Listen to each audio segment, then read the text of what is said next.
What's up mga boss? Ngayon, ipapasilip ko sa inyo ang 2024 Xpander GLX. Ikot ko kayo mamaya. Let's go! Mga boss, ang 2024 Xpander GLX ay same lang sa 2023 Xpander GLX. Lahat ng features, wala na bago, wala na dagdag. Kaya ang 2023-2024 Xpander GLX ay same lang. Ang naiba lang sa kanila, year model. Lahat ng nilalabas ng planta ngayon ay 2024 model units na. Ang SRP pala ng Xpander GLX sa manual, 1,068,000 pesos. While sa GLX automatic naman, 1,128,000 pesos. So katunayan na walang nagbago sa features nila, same lang ang SRP ng GLX na 2023 at 2024. Tara, papakita ko naman sa inyo yung sa front area. Mga boss, before ko pala simulan yung pag-ikot ko sa inyo dito sa GLX, mami-mention ko rin yung pinagkaiba ng GLS tsaka GLX. Napanood nyo naman yung una kong video about sa Xpander GLS. So dito, simulan natin sa windshield. Green laminated windshield na, so insulated na siya. Hindi po pinapasok masyado ng noise. Tsaka kung may mga debris na babagsak, hindi siya basta-basta mababasag po. Okay? Dito naman po tayo sa may front grille po. Ayan. Kung mapapansin nyo po, yung front grille po natin is dynamic shield fascia na po. Like katulad sa Montero, G4, Strada, mapapansin nyo na pang Mitsubishi talaga yung unit natin. Tapos yung T-shape lamp natin. So kapag 2023-2024 na po, T-shape lamp na po lahat ng Xpander. Tapos mapapansin nyo, parang walang pinagkaiba yung exteriors ng GLS tsaka GLX. Meron po. Kung titingnan nyo po dito sa may bandang fog lights niya, yung kulay black po siya. Tapos yung front grille natin, dito po sa may bandang unahan, naka-honeycomb mesh na rin po siya. So yun po yung pinagkaiba sa exterior ng GLS tsaka GLX.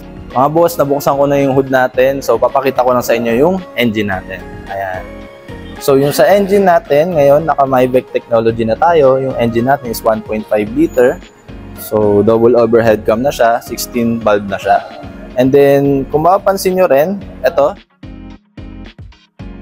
So naka-ABS na siya, anti-lock braking system na siya. So siya yung responsible sa pag biglang nagpreno ka, hindi ka mauuntog dun sa dashboard mo, di ba? Kasi yung iba pag nagpreno biglang gaganon, di ba? So siya yung nagko-control. Tapos may isa pang technology sa braking system natin, yung EBS. So electronic brake force distribution. Siya yung technology na nagbibigay sa gulong kung saan yung mas may kailangan na braking system natin. Tapos ito yung battery rin natin.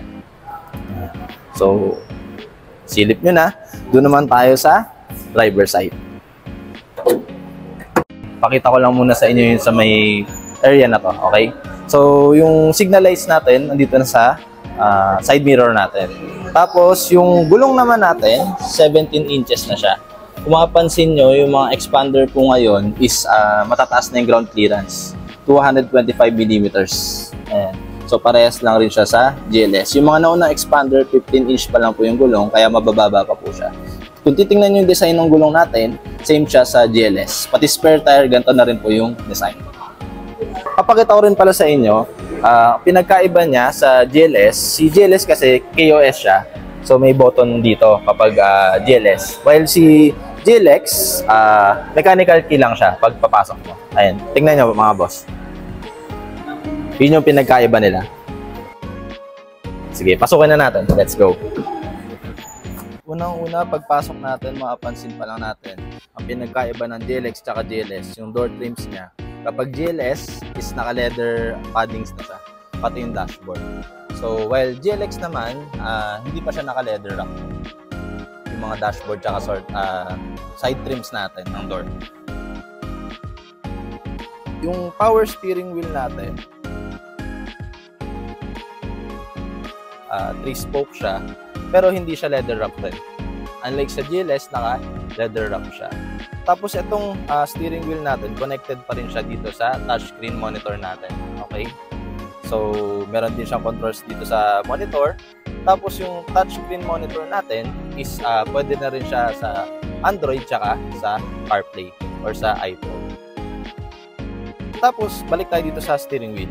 steering wheel natin, kahit GLX, mapa-manual man yan or automatic, naka-cruise control pa rin tayo, mga boss. So, yun yung pares na meron si GLX at si GLS. Pupunta naman tayo dito sa may bandang aircon natin. Okay? Sa may bandang aircon natin, si GLS, may mga button siya. Tapos yung sa GLX, mapa-manual or automatic, turning switch na mga button siya. So, tapos ito pa lang GLX na pinapakita ko sa inyo, manual siya. So, si manual, automatic, parehas lahat ng features, transmission lang yung naiba sa kanya. Tapos, kapag kay GLX, kung mapapansin nyo mga boss, pag kay GLS, meron siyang armrest na may leather wrap. Unlike kay GLX, meron lang siyang storage na console. Kay GLS, di ba, meron pa siyang tissue holder. Ayan. Tapos yung design naman ng upuan, high grade black fabric pa rin siya. Ayan. So, mapa GLX or na automatic or manual, parehas ng design. Kapag kay GLS, mga boss, nakita nyo dun sa unang video ko, naka leather wrap. So, kasi naka-display sa showroom. Pero, naka-high grade black fabric rin siya. Pero, iba lang yung design niya kapag GLS. Dito naman tayo, mga boss, sa second row natin. Tika. Dito tayo sa second row. Unang-una, pakita ko sa inyo yung aircon natin. Hindi siya blower lang rin. Like sa, tawag dito, sa ibang mga sasakyan. Sa GLS or mapa GLX, yung second row na aircon natin is may sariling freon pa rin siya. So, abot pa rin yung lamig sa third row. Ayan. Tapos, itong gitna na upuan natin, pwede rin siya maging armrest. Tsaka cup holder. Ayan, ganyan lang siya. Tapos, mga boss, yung headroom is marami pang space. 5'11 ako. Yung legroom rin is marami pang space. Medyo nakasagad lang to. Pero pag sinagad ko pa rin siya, marami pa rin space yan. Okay? So kung lahat kayo 6-footer from first row, second row hanggang rear, hindi kayo masisikipan. Dito naman tayo sa may rear area. Sa may rear area, kahit GLX siya, ito yung itsura, may pin type antenna na rin siya. Tapos may rear mount stop lamp siya. So pag diniinan mo yung brake mo, so iilaw rin siya. Tapos yung mga brake lights natin is T-shape lamp na rin siya. Tapos may mga reflectors na rin siya. Tapos yung like yung sinabi ko kanina sa inyo, sa may bumper, kulay black yung sa may part na ilalim natin kapag GLX automatic. Dito naman tayo sa may passenger side. Bago tayo pumunta sa passenger side, munti ko na makalimutan, papasilip ko rin pala muna sa inyo yung sa may rear seats natin. Sige. Mapansin nyo, matangkad ako pero mabilis ko siyang ma-access. Kahit 5'11 ako, pero pa rin naman siyang headroom. So kahit adult or kids, kasya pa rin kahit nasa third row tayo. Tapos yung legroom rin natin, medyo inusod ko siya dahil nga adult ako. Tapos di ba kanina pinakita ko sa inyo, inusod ko pa rin siya doon. Kahit isagad ko siya, may legroom pa rin ako. Pinapakita ko lang rin sa inyo na possible talaga kahit adult yung nakaupo sa likod. Okay? Tapos pwede siyang ma-full flat. Second row, pwede mo rin i-full flat. Kahit itong inuupuan ko, tsaka yung dito. So, kasya yung apat na balikbayan box dyan. Okay? Tapos dito, sa may makikita nyo dito, meron din siyang e-cigarette charging. So, pwede mo lang lagyan siya ng parang e-cigarette adapter para makapag-charge ka ng phone mo. Tapos, papakita ko rin sa inyo sa may bandang likod. Nakalock lang siya kasi ngayon pinaglaruan ng mga bata. Dito sa may likod natin, may storage pa siya. Organized yung storage niya kasi may mga parang hati-hati siya. Ayan. Tapos dito rin nakalagay yung mga basic tools natin.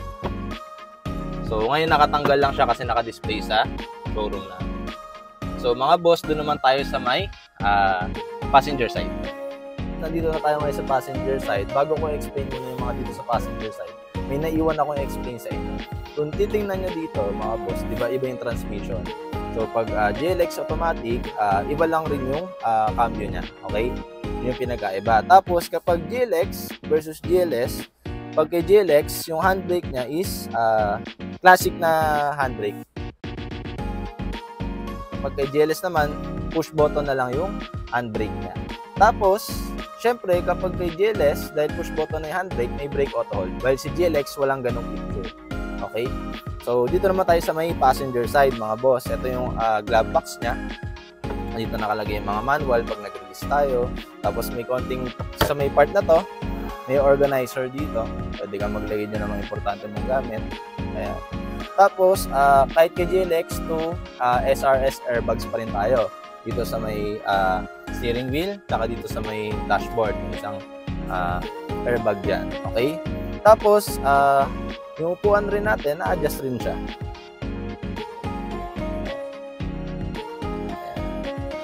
Tapos, kapag kay GLX, wala tayong sa baba na parang tray. Kay GLS lang siya meron. Okay?